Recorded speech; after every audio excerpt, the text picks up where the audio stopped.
Welcome to the 80s sitcom-inspired Big Cancer Hookup.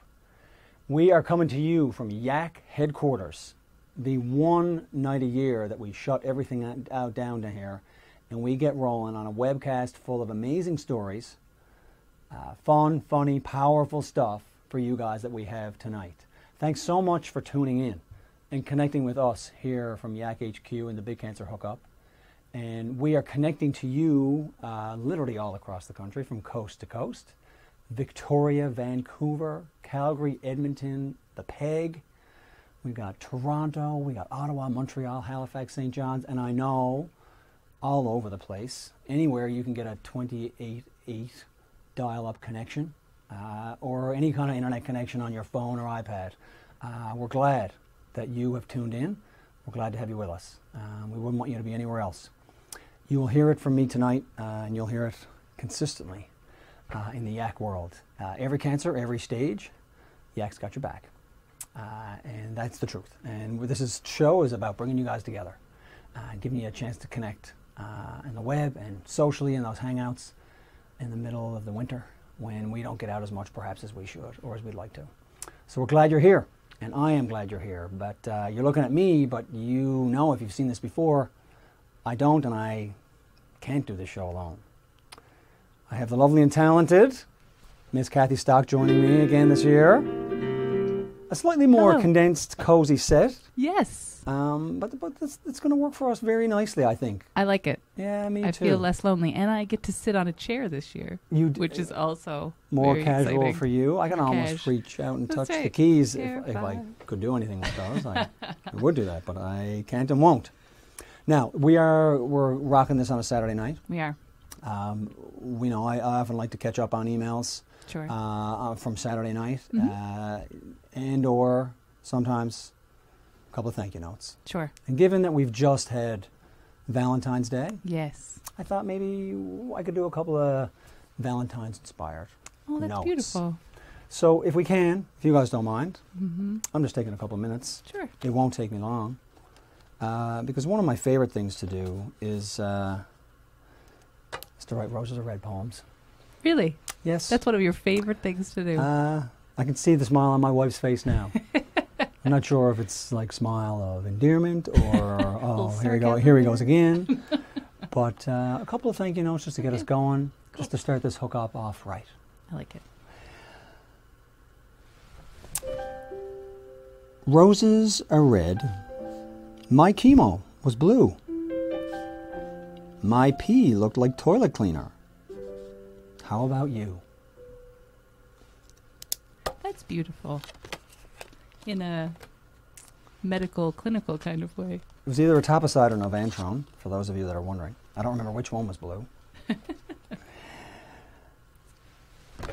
Roses are red, and I like fancy socks. June, Survivor Conference. You should come to the Rock. I see what you did there. You should come to the Rock. Fancy socks. And see the socks. I like fancy socks, especially my Rocky-inspired socks that I have on tonight. Thank you, Don.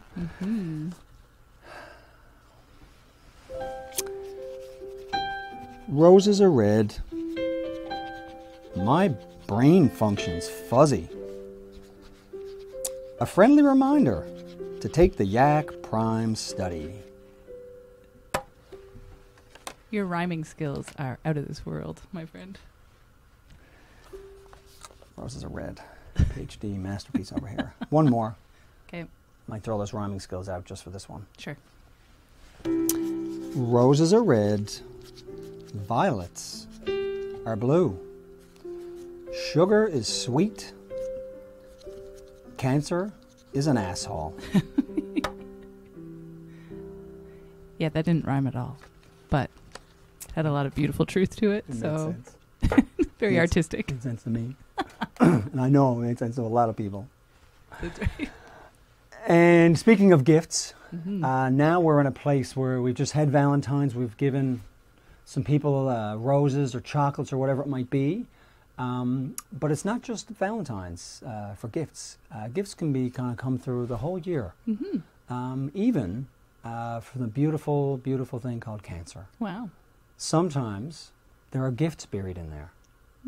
And we asked our Yacker buddies and sisters, brothers and sisters all across the country, to bring in a message about the gift that cancer may have brought to them. We have queued it up with a video. And here it is, you guys telling us about the gifts that cancer has brought to you. Here we go. Roll the video. The biggest gift that I received from having cancer was learning healthy boundaries, learning how to say no, learning my own worth, and moving forward in my life. It has meant that some relationships have ended, but they were usually not very healthy ones to begin with. Now I have some of the best relationships, the most fulfilling relationships that I've ever had in my life. So some good things can come from the bad.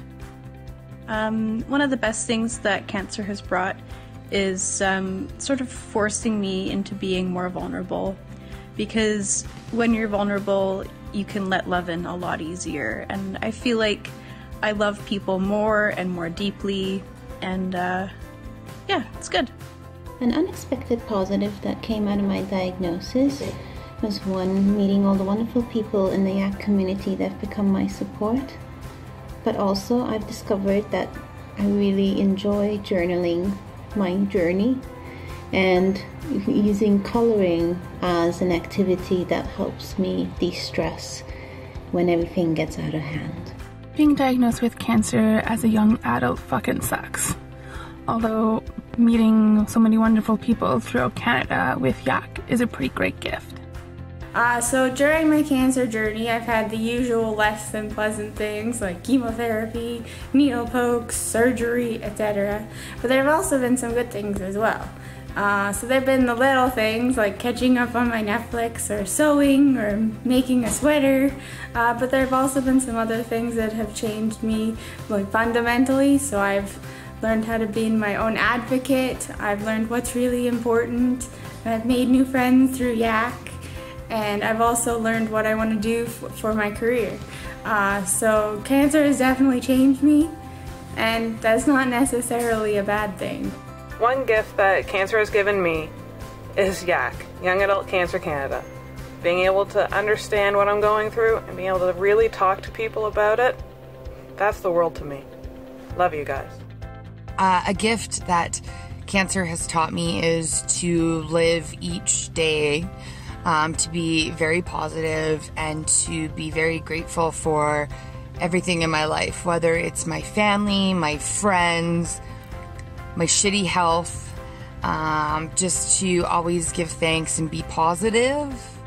One of the biggest gifts I got from cancer was learning how to be vulnerable and let people in. I didn't even know I wasn't letting people help, so I had to learn how to let people know what was going on. And the other thing is I had to start eating meat again after I got sick, so bacon. I was diagnosed with advanced ovarian cancer in 2014 at 33 years old. I was single at the time, so I sold my house and moved into an apartment building, and that's where I met the love of my life, JF. JF has been the greatest gift that cancer has given me, and this past summer we actually got married. And there's one of our wedding photos. Cancer has taught me who my real family and friends are. It's also taught me that to look at each day as it is my last and to move forward with my life. Keep going. Do everything that you want to do. Make it as happy as you can make it. Don't let yourself get down. Don't worry about the little things. Don't sweat the stuff that really doesn't matter. Just keep going. People will care about you that you don't even know. And believe me, that's something that I have learned to take into consideration, because that is the biggest part of letting yourself open up and take that compassion that strangers want to give you. That will make your life 10 times better, just knowing that somebody is there. Yeah, I guess what cancer has given me for all this is just being more mindful and being in the moment when I am with people and just truly enjoying their company and just being in nature and appreciating the moments and the beauty and the scenery and not thinking about the 1,100 other things you need to be doing, but just really, I guess, truly appreciating all the beauty that surrounds us. An unexpected gift that cancer gave me was my friendship with my best friend Beth. Beth is actually a lymphoma survivor. We were going through our diagnosis around the same time, and it was really hard to have anyone to connect to that was around my age. At that time I didn't know about Yak, but together we actually found Yak, and we've been a part of it ever since. Our friendship has only blossomed since our diagnosis, and together we are stronger than our cancers. The one gift that I think cancer has given me is inner strength. When you're given a diagnosis at a young age with young kids and a young marriage, you're faced with nothing but to fight. There was no option, and I found that I was given inner strength to help deal with it. That has even carried forward since then with the rest of my life. Ultimately, in a very sick and twisted, demented kind of way, shaped me to be the person that I am today. So for that, I'm grateful. And of course, always grateful to Yak and the wonderful people there who always have my back. Thank you. Merci.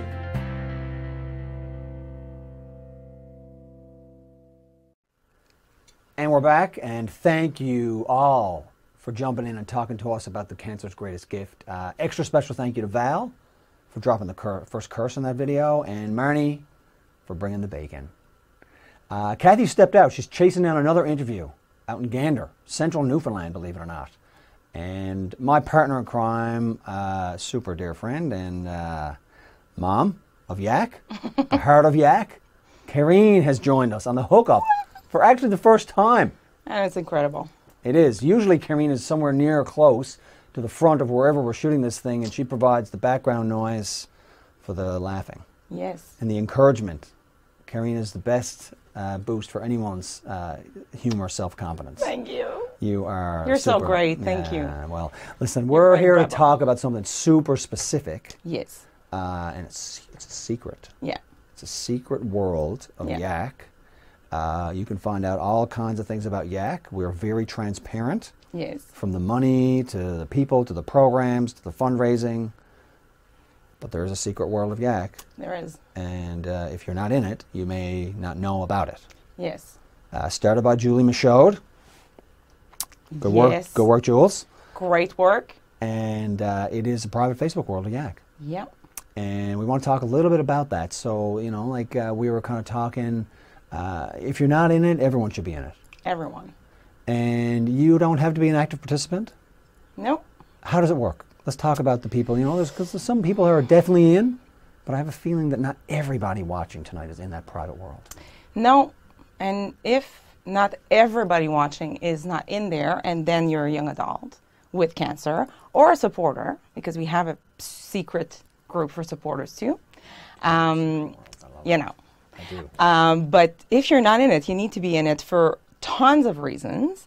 But even if, like, over the years, like, this didn't used to exist. Obviously, you forced me to join Facebook when I started to work at Yak, and hated it. And now I can't live without it. But it's just like this very easy way to get connected right away. And then get connected can get, you know, you can lurk around and never say a word and still be completely welcome in the group, or you can be super active in it and say tons of things. You're always going to get support from the community. It's just like, and I'm sure there are other groups on Facebook, but I'm not quite sure any other group is like this one for quality of exchange and support and care. What happens in there, usually on Monday I sit back at the office, and that's what I do for 2 hours at least, is to kind of read and go back and see how our people are doing. And it's really, I was going to curse, really great to see what goes on in there. And the topic, so even if you chose to be in the group and not say a word, like, you are going to find a conversation in there that is going to speak to you. Like, it's a guarantee. Yeah. Guarantee. It's pretty neat. way. We agree. It puts a very different spin on what people often stereotypically define as Facebook. I say that to people all the time.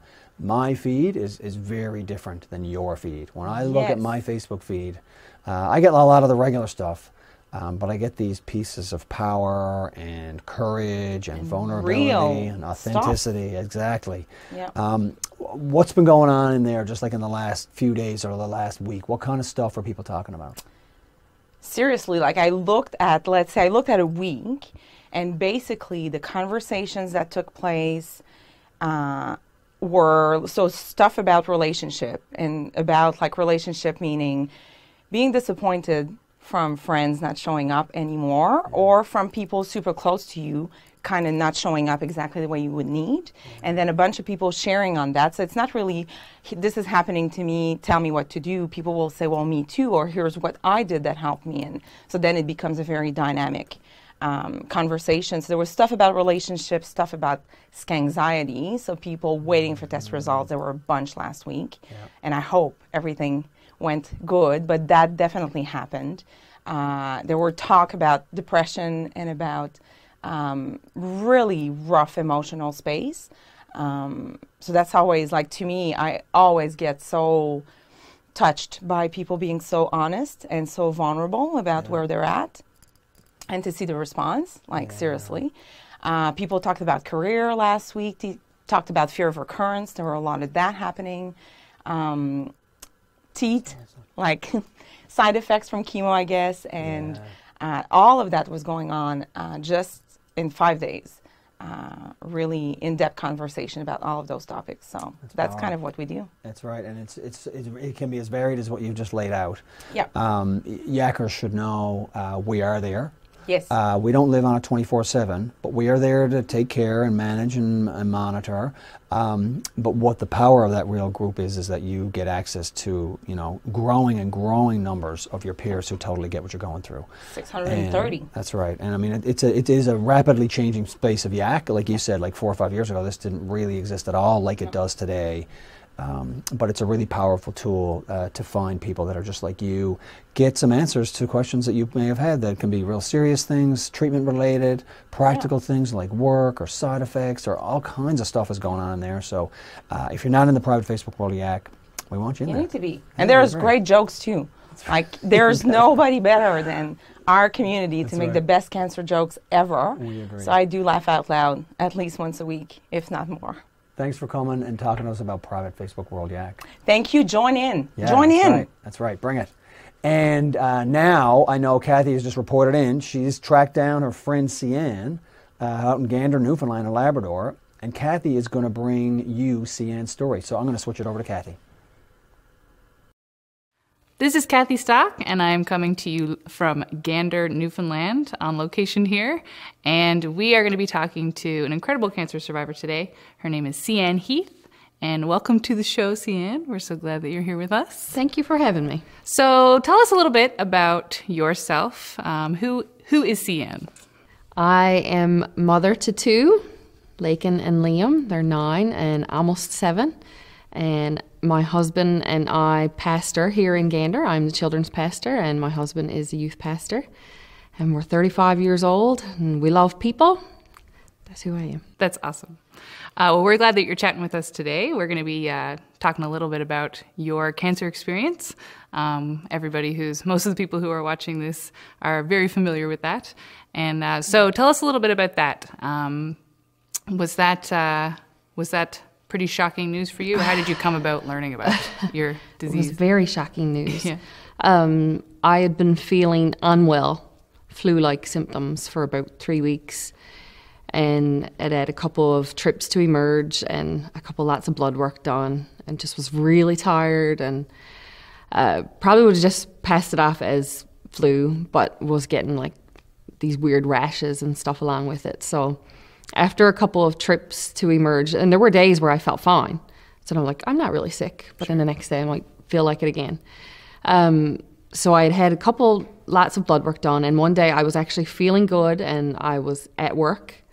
And I went home to drop off my little girl to our husband. And the phone rang, and it was my family doctor. And she said, you need to come see me right away. I was like, oh, that can't be good.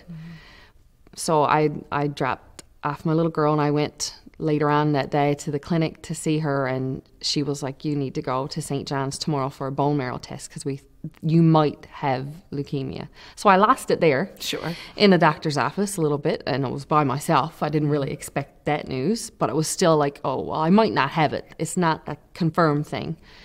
But so we went to St. John's the next day and waited and stuff, and finally when my turn came, they called me in and they were like, do you know why you're here? And I said, yeah, to see if I have leukemia. And they're like, no, we know you have it, we just need to find out what kind. There's a bed upstairs waiting for you. So it was quite a earth-shaking couple of days for me. Like, took me right off my feet.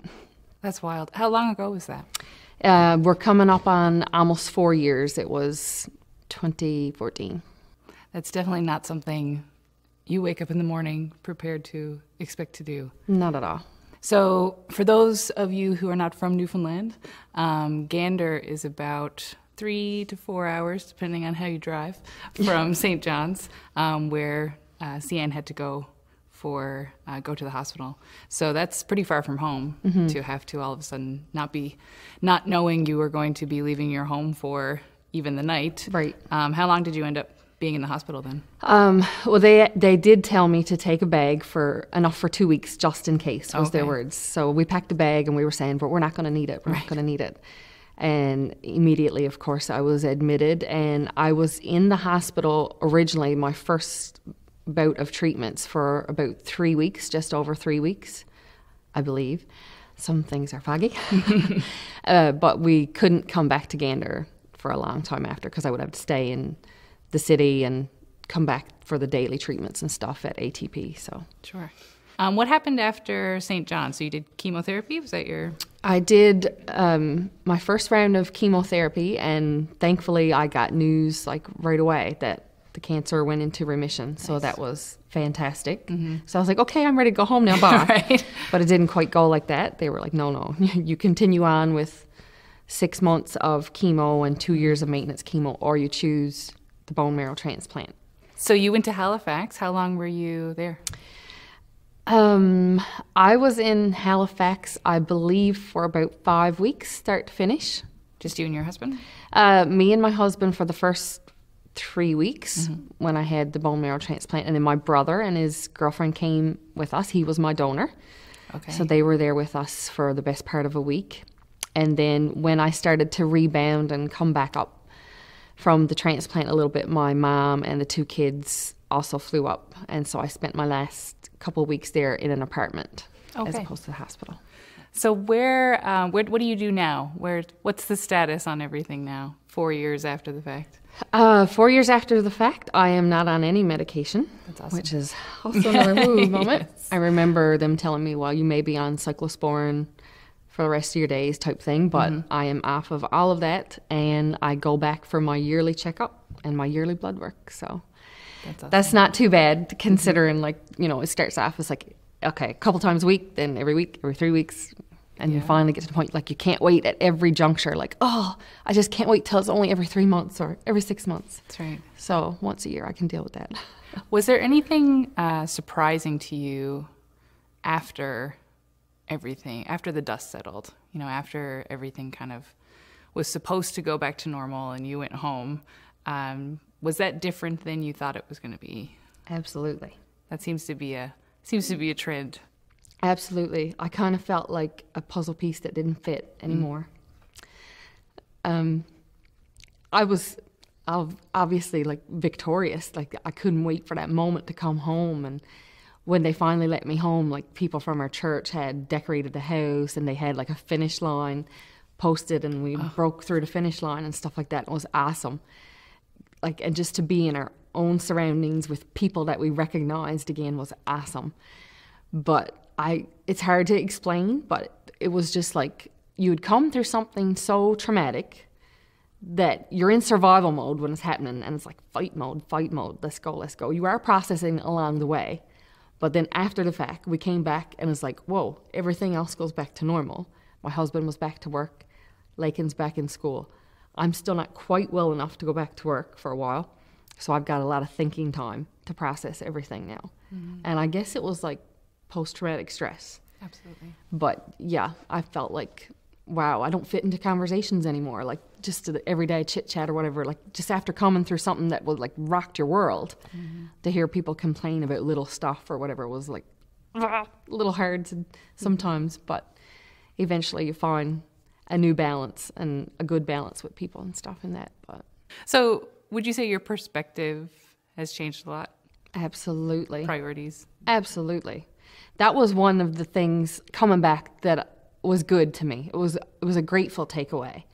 I mean, you don't come through something so traumatic, so intense, and not realize what's really important in life and what's really not that important. Like I didn't care if I wasn't going down south for a trip or anything like that. Like all those things just seem so small. Just as long as, you know, I could be a mom. The small things, the simple everyday life things, and just so grateful for the people in my life. Like I would be in tears all the time because I'd be thinking about how grateful I was for this person, for their support, or just all the people that were around me to help me go through it. So we actually met through all of this. Absolutely. You're about 4 years away from when you were diagnosed. I'm almost exactly 5 years away from when I was diagnosed. And I, all of a sudden, 1 year after, you know, I had gone through everything, started getting text messages and emails from mutual friends. We had never met before that, but we had a lot of mutual friends. Yep. And so many people writing me and saying, my friend Cian has been diagnosed with cancer. What should I do? What should I say? What should I bring? What does she need? And eventually I was just like, me. She needs somebody who knows what she's going through. Absolutely. Because for me, that's what Young Adult Cancer Canada and Jeff Eaton was the first person I really sat across the table from when I was going through treatment, who understood what it was like to go through what I went through. But what's your advice to people who are trying to go this alone?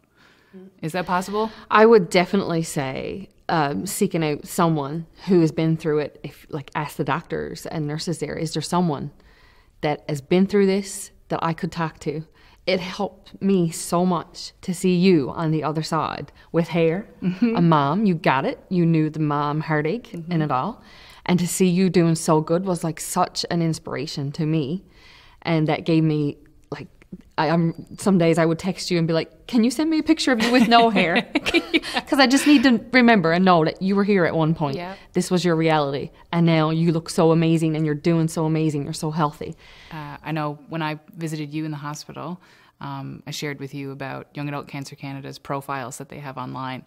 And that was my first introduction to YAC, was getting online and kind of, you know, not sure if I want to be part of this cancer club or not, and looking at profiles of other people, and where you could legitimately see someone who had the same illness that you had, or was a parent, you know, unique situations, or if somebody was, you know, single or dating, or like all these unique things that young adults with cancer have to deal with that other age demographics don't necessarily have to deal with. There's a lot of power in sitting across the table from somebody.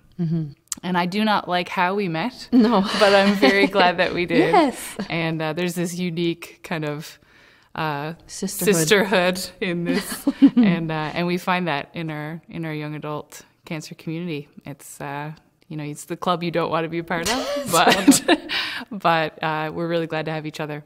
And I'm so glad that you were able to share with us today. So thank you so much. You're welcome. And thanks for having me. Glad you're doing well. Me too. Absolutely. Awesome. Great work. Thank you. Thanks, Cian. I moved very quickly from Gander back to good old St. John's. You're like the Flash, only quicker. Very fast. Awesome. And Mike Snow at Heart Matters. Yes. Helped make that happen. Huge thanks to them. That was great. Yeah, they did a great really job. Cool. Cian talked about a bunch of really cool things, but one thing I just want to highlight, I read a really surprising article last week. Cian touched on PTSD and just raised that notion. And this article I was reading last week says this new study has actually identified that cancer survivors are getting PTSD at the same rate as combat veterans. Wild. 20% roughly of cancer survivors are expected to experience PTSD. That totally caught me off guard. Yeah. I know lots of our brothers and sisters can relate to that, lots of Yakkers can relate to that, but that just seemed like a startling contrast. Well, it's becoming more part of the conversation, I think, which is really important. A lot of people are sharing these types of articles on Facebook and things like that. So the more we talk about it, the more we can address it, and I love that CM brought it up. Yeah, really, that's right. Really yeah, awesome. It's a powerful way to talk about the life after cancer as you figure out that road. Definitely. I feel like it's a perfect time for some news. Yeah. Like I'm the have to change clothes again. Big cancer news. Are you up for another change, Yeah, another transformation here? I'll rush over there, see if I can get it done. Well, I'm going to give you like 1.5 seconds to get to the desk. Sure. But you're going to see Kathy Stock with the big cancer news. Here we go.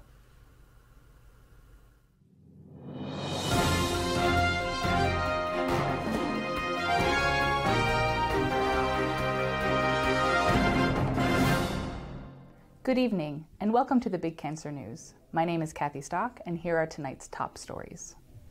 A neurosurgeon named Dr. Sergio Canavero has recently announced plans to conduct the first ever transplant of a human head. After conducting several experimental procedures on mice and one human corpse, he believes that he can successfully conduct the surgery on a live human body. The new science has gained interest with many physicians, cancer sufferers, and people with mobility issues. Canavero says he will begin this surgery in China, as he has not been able to gain the traction he needs in the United States to begin the procedure. In future news, the zombie apocalypse continues to ravage most of Asia. It is believed that this has originated in the region of China. Our advice to you is to keep calm and carry on. Big Pharma is at it again. According to a recent homemade website from an anonymous news source, a group of evil scientists have found the one cure for all cancers, and they are not going to disclose this information as part of a widespread global conspiracy. In related news, if you wear your pajamas inside out, drop an ice cube down the toilet, and put a spoon under your pillow, you'll be able to make it snow tomorrow.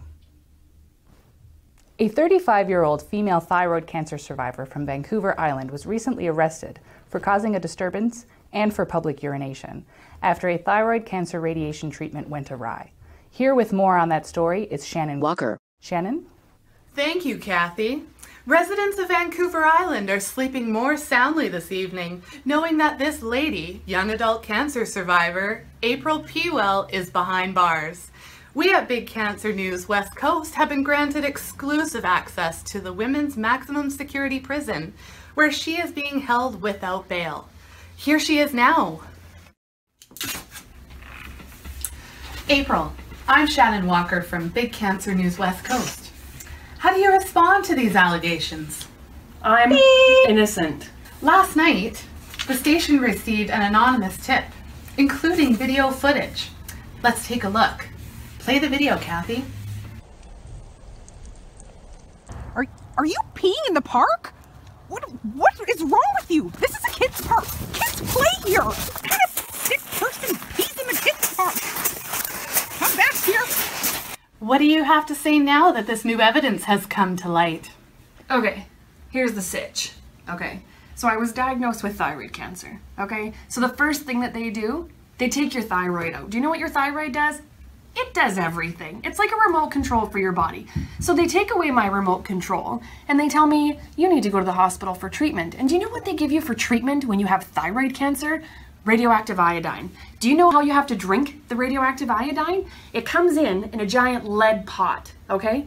They take out this tiny little vial, okay? Now I'm covered from head to toe in protective gear, okay? And then they put a freaking straw in that little tiny vial and they tell you to drink it up. So they do this, and then you're in isolation for a few days. Can't be around anybody, can't be around children or pets because they glow, okay? Then they send you home. Do you know what you have to do if you have to stop and pee? You have to call them so they can send out a hazmat team. A freaking hazmat team! So I'm on my way home, and I have to pee. What do? You can't pee in a cab, a radioactive puddle.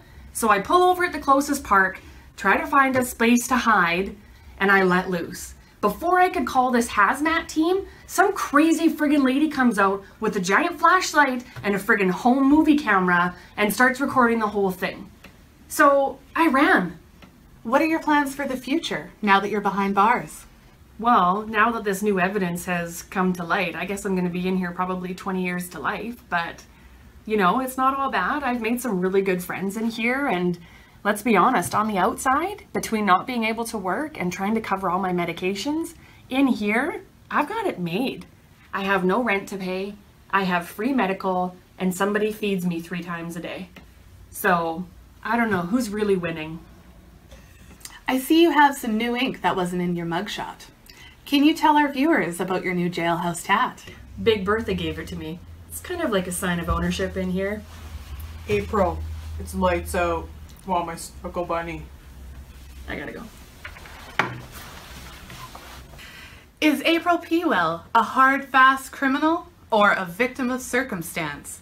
Only the courts will decide. Back to you, Kathy. Thank you, Shannon, for that disturbing story.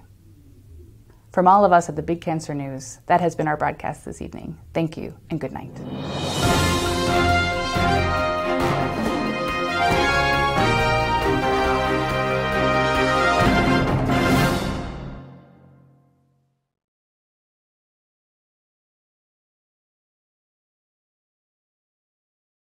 Awesome little moment there for us to just reflect and remember Jody, our buddy Finn, on the Big Cancer News several times. And also I just want to say to Megan Campbell, we're thinking about you as well. And as we promised them and every yacker, once you're in, you're never out, and you're actually with us in everything that we do going forward in all of our todays and tomorrows. And an extra special crazy note to Shannon. Honestly, when I think of BFF, like I think of my girls and they're texting, but I think I got to start thinking about Shannon and Amber now. Like there can't be a stronger bond. It is the BFF mold to live by. Amber comes up with an idea and Shannon says yes, no matter what, every time. It's like carte blanche, yes, 100% I'll do that skit with you. All in. And for those of you that don't know, like this is not the first time Amber and Shannon have hooked up to do something that's crazy for Yak, including all kinds of fundraisers to get to conference and other things. You could probably do a good search and find some shenanigans on the web, for sure. I'm so glad that we have that on video. And that we had a report from the West Coast, of course. It was awesome that we have some Big Cancer News out west. Coast News. And you know what's really missing right now? And I say missing, like I mean missing besides me. Sure. Is a guy. Yeah. Like another guy. Sure. Like I hang out with ladies all the time. That's There's right. a lot of ladies that work at Yak, volunteers. Grateful for your massive contribution to what we do. Right. But every now and then, you need a dude. I'm not going to lie, it's nice to hang out with a guy. I understand. So I thought maybe we'd bring in your buddy that you introduced me to, Mitch. Mitch, you can't find a better guy than Mitch. Super He's solid, a good dude. super nice guy. And a couple weeks ago, I got to hook up with him on FaceTime. And we did a little remote interview because he's out in Fort Mac, Alberta. That's right. So I'm going to throw right to Mitch now. Mitch and I catching up and talking a little bit about his cancer experience and the road ahead where he is right now in this transition phase to new normal, whatever that is. Okay. How are you, my buddy? Good, sir. How are you? I'm well. This is FaceTime interview, take 2. There is, it's the lovely and talented Carrie and Shelley Poor and Leslie Morrissey. Have fun, Mitch. Making Enjoy. sure we're good to go for take 2. Okay. And thank you, Internet, for cutting out on our first chat that we just had. And we will go with round 2 and get right back into the heart of what we are here to do, which is to talk about Mitch's story. Mitch, thanks for making the time and for joining us on the hookup this year. And it's one of these things, of course, like all of our Yacker buddies, wish we didn't know you, but glad that we do. And Mitch, just bring us back before cancer came. Who was Mitch, the young adult, the regular guy? In his 20s, living life. Who's that guy? Like you said, just a regular guy, 27 years old. Started out in my career, married, just after purchasing our first house. Looking forward to starting life. And then you started to kind of not feel great. How did that take shape? Yeah, it started with headaches and vision trouble, and then eventually double vision, throwing up, balance issues, thought it was just vision, and was going to my optometrist, and she put all the pieces together and told me I had to go to the hospital right away and get a CAT scan, and then was diagnosed with a brain tumor. And that came fairly quick. And so following diagnosis of brain tumor came a bunch of radiation, and now you're in a regular follow-up space. Is that what you're doing now? Yeah, I do follow-up. Was every 3 months, and now every 6 months. Right, and you get scanned like a brain MRI or a CAT scan or something? MRI every 6 months, yeah. Right, I hear you.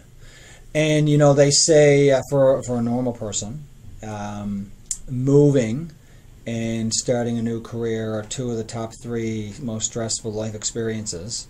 You and your lovely wife Teresa have thrown both of those things on top of cancer as a young adult, because you've moved to a brand new place now out in Fort Mac, Alberta, and you're both kind of starting or restarting careers. I know you've had to make a big change in that space. Can you tell us a little bit about what's going on and how that shook out?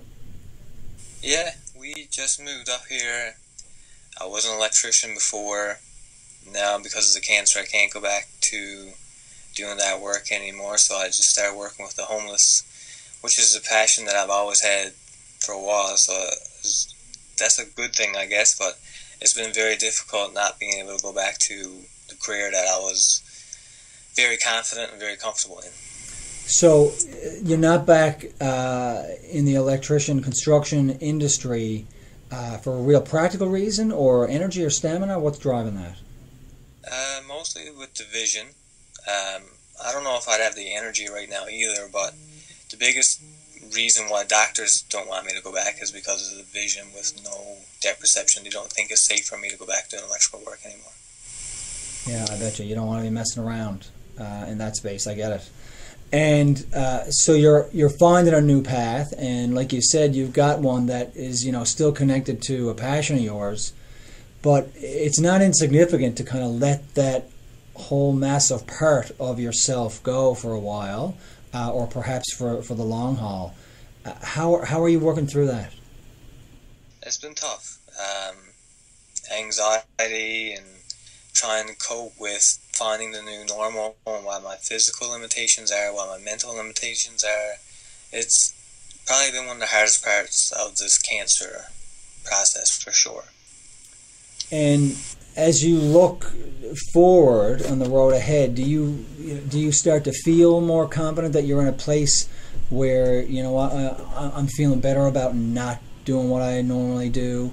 Is it an up and down kind of process, or are you still very much in that space where you almost can't believe it? Because I know this is a process, right? It's not like you flick a switch one day and you're good to go.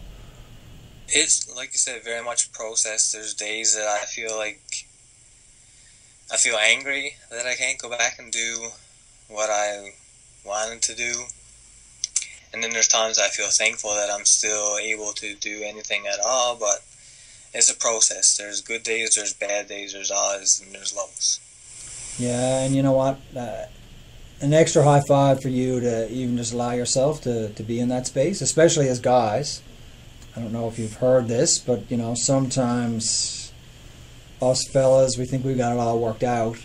So even just being able to be honest with ourselves about what we're feeling and what's going on, that's a big step for a lot of us to take, whether you're a guy or a girl, but especially I think when you're guys, the stereotypical tough it out kind of stuff plays its role in a lot of young adult cancer guys' space in the recovery.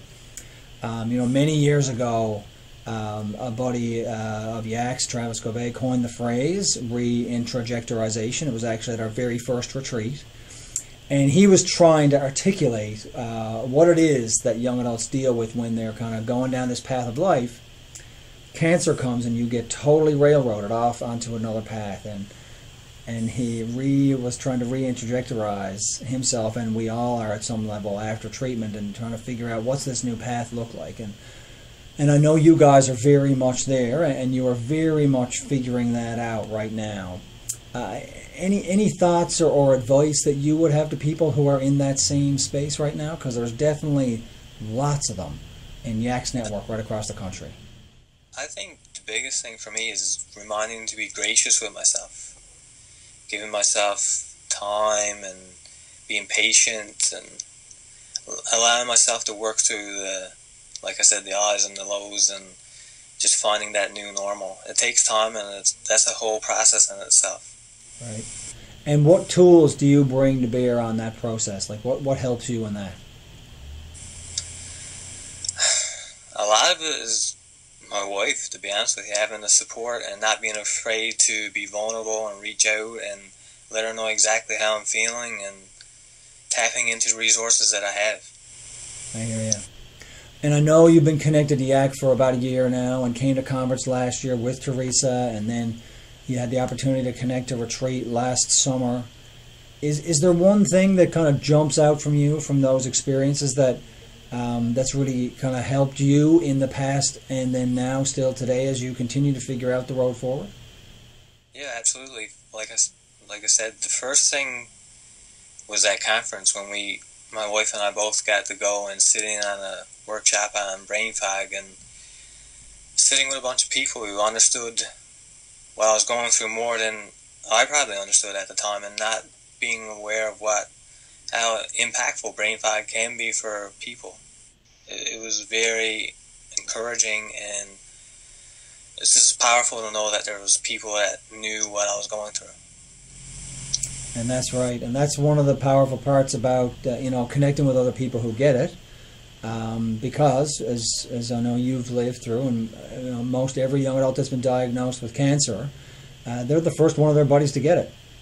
Almost definitely that's the way it rolls. So finding other people who really know what you're going through, it proves to be a real big challenge for all of us, which is why isolation is such a big deal in the young adult cancer population. There's no question.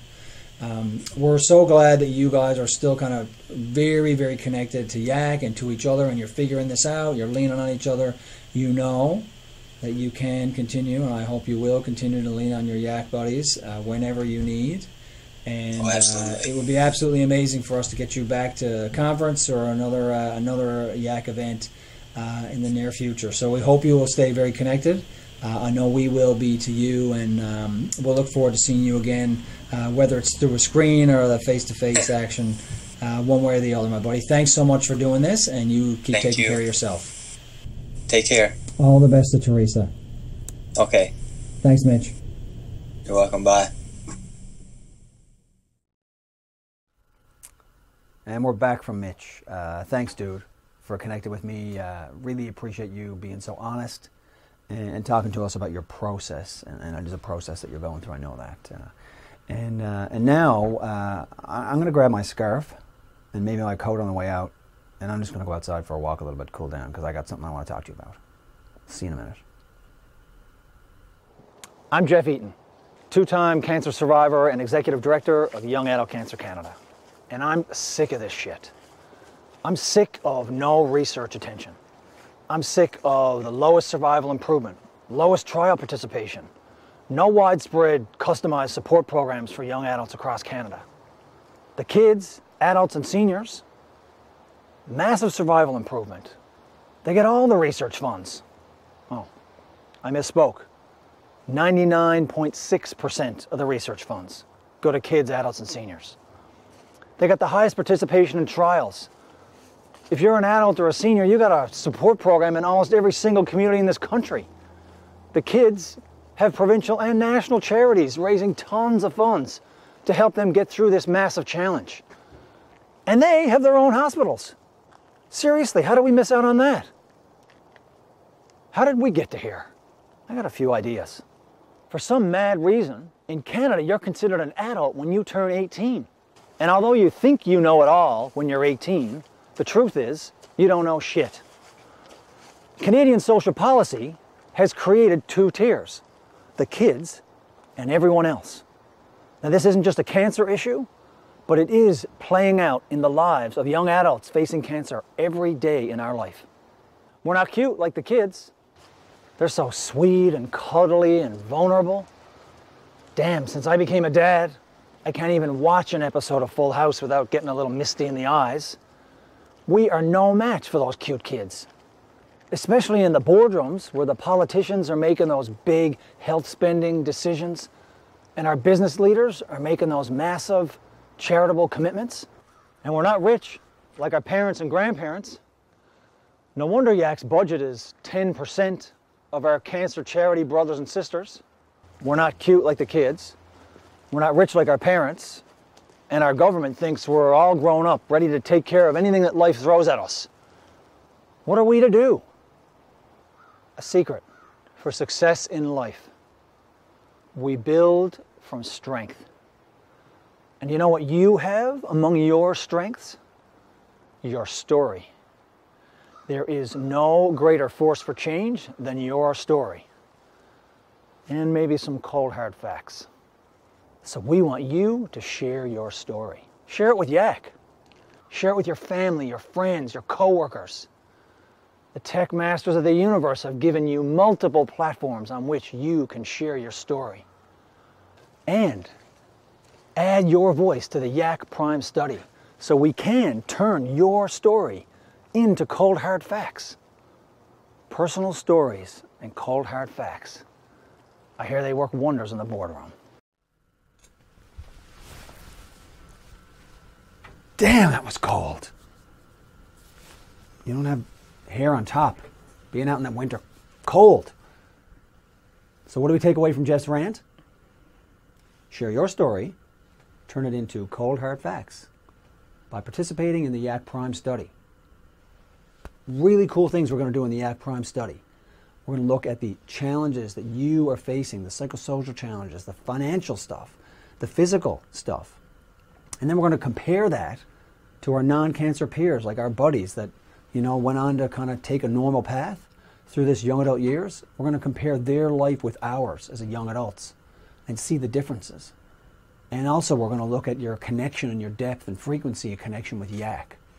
Going to be really powerful information for us, especially the guys. You guys out there, we need your voice in this study more than anything. We're already surpassing our goals for recruitment. A couple more guys will make it that much more solid on the data side. And now, Kathy has stepped out for a moment, and someone who knows a lot about the YAC Prime study is seated in the chair next to me, Stephanie Lushman. Thank you so much for joining us on the Hookup. No problem. Nice to see you again. Yeah, you too. So I know you know a lot about the YAC Prime study. We'll come back to that in a little bit. But Steph, you know, you had a surprising road into the cancer world like everybody. Yeah. Though you were on the other side of the world teaching English in Korea and didn't feel really well. May have been ignoring some signs for a little bit. Just a few. And not uncommon, right? Because, you know, the last thing any of us think about when we're in our 20s and 30s is that it's going to be cancer. Right. So flew halfway around the world to come home and have treatment. Acute leukemia was your diagnosis. Acute leukemia siblings. Twinsies. That's right. We look like you have a lot more hair than I do. But we had lots of things in common, but you flew back home, had treatment, and you're in that place now where I know, you know, it's ultimately where we all strive to be, but it doesn't mean it's easy. You're finished treatment, you're still seeing your docs, you're still getting tests, you're supposed to move on with the rest of your life now. Right. How's that going? Well, the important thing is it's going. You know, every day I get up and I'm able to get out of bed, which is better than it was a year ago, you know. I go to work when I can. I go for walks when I can, you know. I swim or do certain activities when I can. And I get my blood test when I must. So it's going. It's probably better than I'm making it sound, to be honest. But at the same time, it's not, it's still in this like limbo sort of state where it's, I guess, just up in the air. What am I doing? You know, I'm 33 years old, living at home with my parents. If I can make it out the door that day, it's a good day. So what can you say about that, I guess? Yeah, I find really important to be grateful when we can. Yes. But pissed when we need to be. And those two things can live together. I agree. And because it's a real challenge, right? I mean, sometimes people feel real pressure to be positive or be grateful or the new outlook on life, or and a lot of us do have those things, but that doesn't mean that we're not still struggling. Absolutely. Like, you know, none of us were kind of picking the path of moving back home with our parents after we had our independence. It's not my ideal life to That's be living right. right now. And you're caught in that, you know, that magic wheel of tough stuff, because I know, like you just talk about, literally getting out of bed is a good day. And, you know, when you don't have stamina, working more becomes an insurmountable challenge. Yeah. When you can't work more, financial independence is not attainable at all. At all. So you're in this cycle where, you know, you need to really take this cliche of one step at a time almost, right? Literally and figuratively, absolutely. You know, when I first got out of the hospital, I had, and I mentioned this before, but I've had no muscle mass, which is really common for long hospital stays. And so taking those steps, one step up to my front door, that was almost impossible. And now, of course, I can do that. So that's something to look be grateful for. But it is, those days are behind, but they're not too far behind me. So it's still the stamina and the strength. There's still things I'm working on. Yeah, and it is, you know, not necessarily a smooth flowing road either.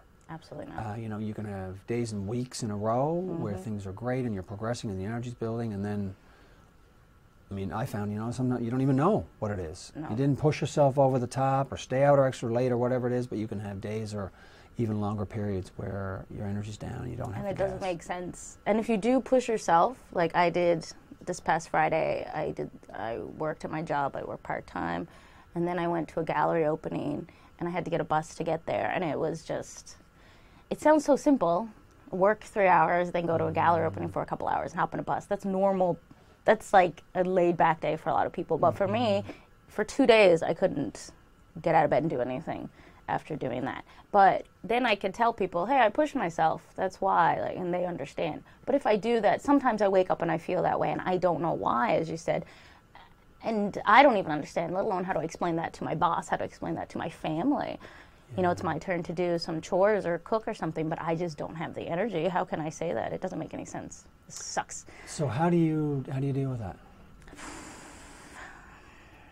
Sometimes I just cry, and I try my best to do it, but luckily I'm in a really great position where both my amazing boss and my family do understand as much as they can that it's just not my day today, and so we work around it. We'll move schedules around, we'll postpone things. I'm really lucky to have that kind of system, though I know not everybody is as fortunate. Yeah. High five to the bosses who understand. Yes. And the family and friends who are there to support and get it. Amazing. Yeah, they're super important and needed, right? We talked a little bit about the Yak Prime study, and I joked you know a little bit about it because I know you've done it. Yes. Thank you for that. I did it very quickly after it was announced. You also helped us get the word out. We did a big recruitment day for Prime Day several weeks ago, and you did a bunch of media. I think it was the first time you've kind of done that kind of thing. Yes, with sir. your story and your cancer story, you know, the most intense experience of your life. It takes a lot of courage to be open like that. Tell me a little bit about what that experience was like. Well, it was extremely overwhelming at first, just to get, just to be interviewed, you know.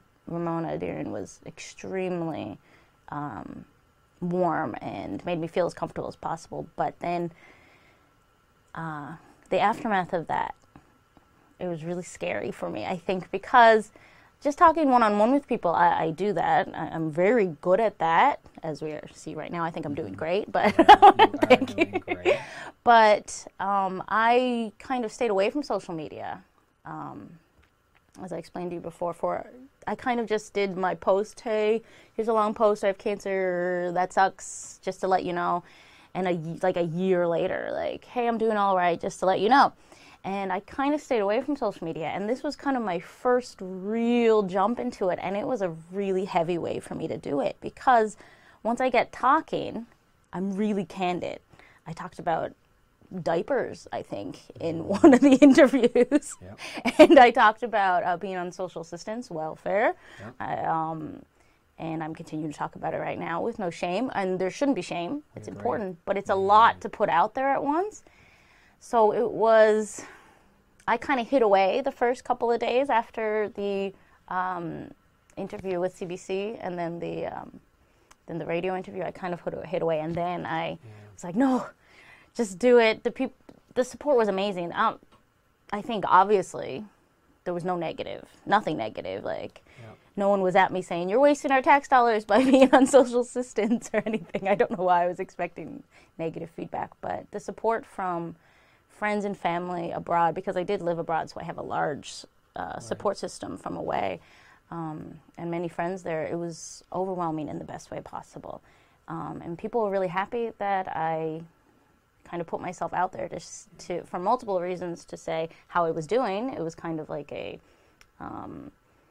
I guess, just a way to let everyone know how I was, but also putting myself out there made a few of my Facebook friends share my story, actually quite a few, share my story, which helped reach out to other people. And I know someone personally who got 2 friends who didn't know about Yak, and he told them about Yak, and they were in their 30s. And I was like, that's because of something I did. That's amazing. And then to a friend of mine that I grew up with, she said, you know what, I'm going through this experience too, and I really want to get heard. How do I do that? And I connected them with you. And that wouldn't have happened if I didn't put myself out there. Right. And I'm really grateful for that opportunity. So thank you. Thank you.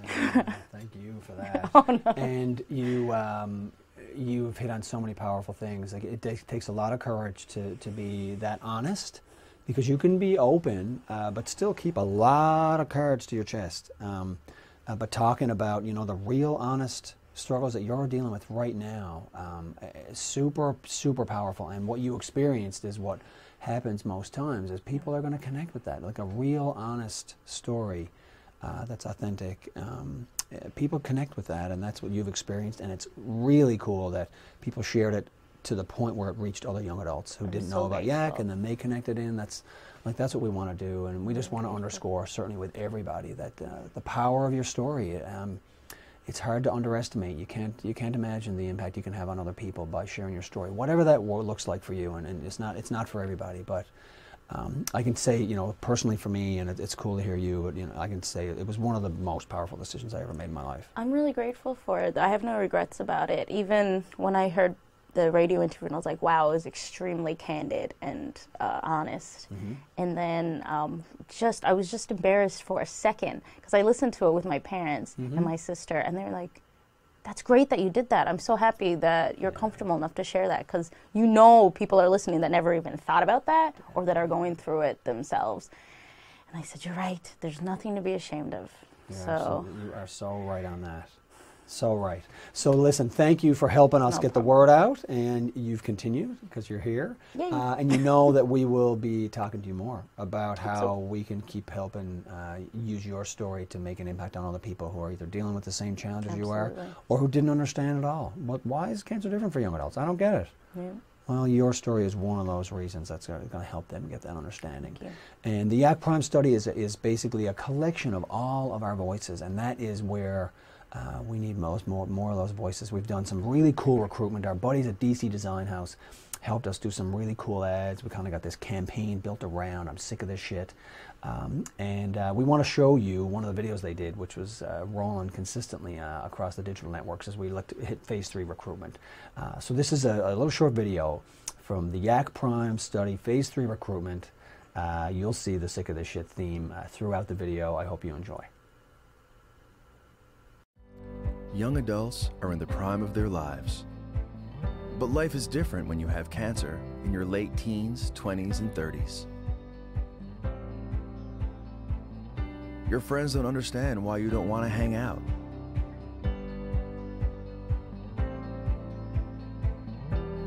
Your bills are piling up because you haven't been to work in months. Engaging in your favorite activities stops being an option. We're sick of this shit, and it's prime time to make change. So we're presenting the Young Adult Cancer Study. The YAC Prime study explores the physical, emotional, and financial challenges of young adults living with, through, and beyond cancer, to influence programs and services to help them make the best of the rest of their lives. So if you or someone you love was diagnosed with cancer between the ages of 15 and 39, visit yacprime.ca and take the study. Your voice will help influence positive change in the young adult cancer experience.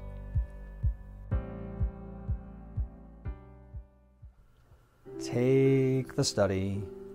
Take the study, take the study. Especially if you're a guy.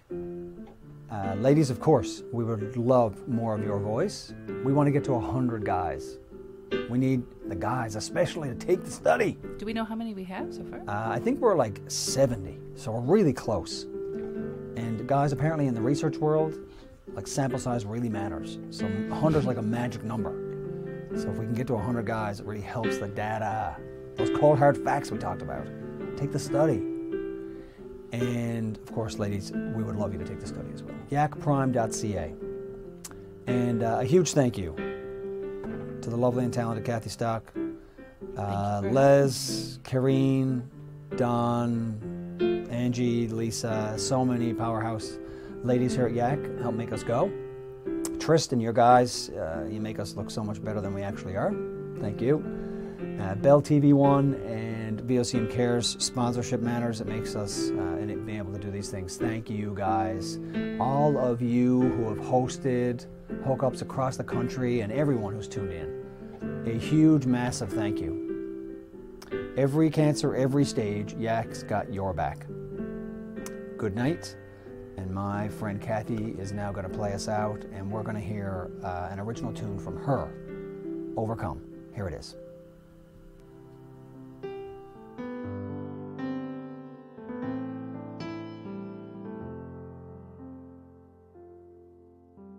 A soul can withstand a lot before it caves. What doesn't crush it makes it better. Barrenness and cold have never robbed our joy. We stand our ground and pray for better weather. We have never been the kind to fall apart when the wind starts blowing.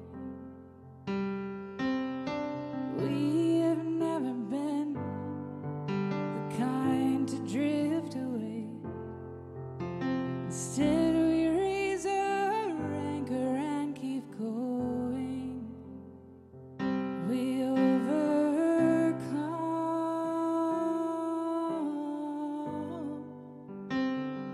We overcome.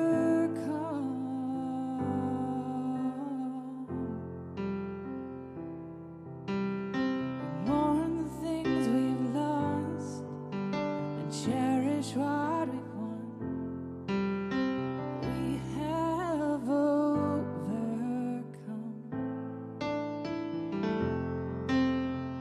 We have overcome.